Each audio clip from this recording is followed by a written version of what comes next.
ఇది కేవలం సమాచారంగా మాత్రమే భావించండి. వైద్య నిపుణులను సంప్రదించండి.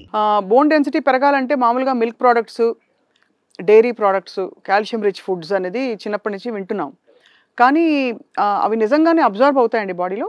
అది అబ్జార్బ్ అవ్వాలంటే కొన్ని ఇంకా వేరే ఫ్యాక్టర్స్ ఉంటాయి దాంట్లో.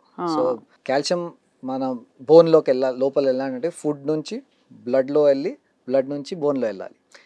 ఈ ప్రాసెస్లో ఇంకొక దాంట్లో కాల్షియం ఫ్రెండ్ విటమిన్ డి అంటాం.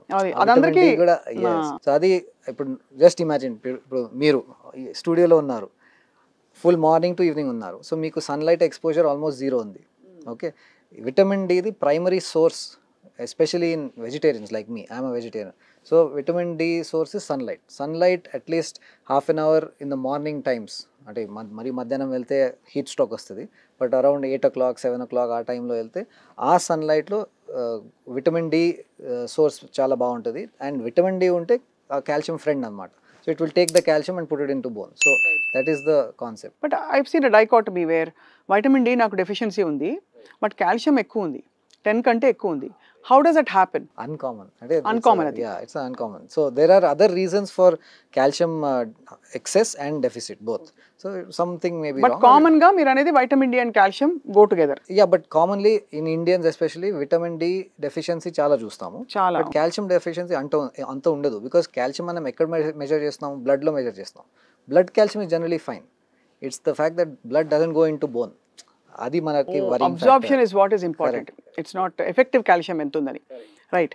సో యాక్చువల్లీ ఈ మోకాళ్ళ అరుగుదల ఇవన్నీ, మీరు నీ రీప్లేస్మెంట్ సర్జన్ కదండి, ఈ మధ్య చాలా అడ్వాన్స్మెంట్స్ వచ్చేసాయి సర్జరీస్లో.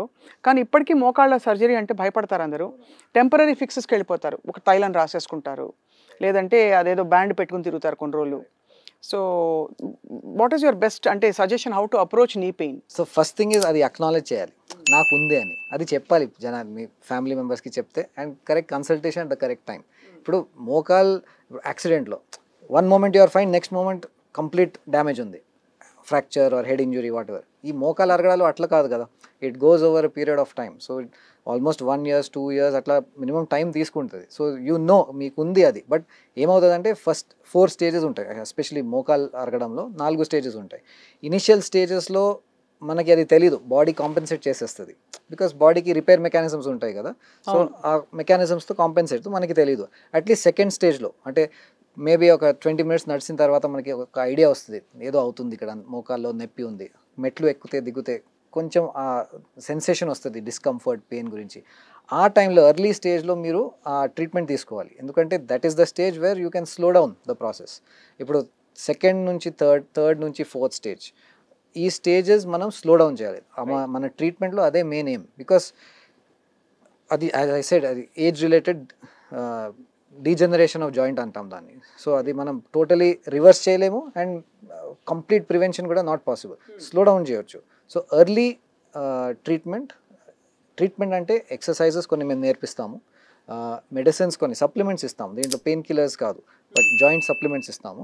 అండ్ కొన్ని ప్రికాషన్స్ ఉంటాయి ఎర్లీ స్టేజ్లోనే. ఇప్పుడు కింద కూర్చోవడం, మెట్లు ఎక్కడం దిగడం, ఇవన్నీ అవాయిడ్ చేస్తే డెఫినెట్లీ ఆ డీజనరేషన్ స్టేజింగ్ అంటే సెకండ్ ప్రొలాంగ్ అవుతుంది. Thank you very much for your valuable time. నమస్తే అండి. Thank you.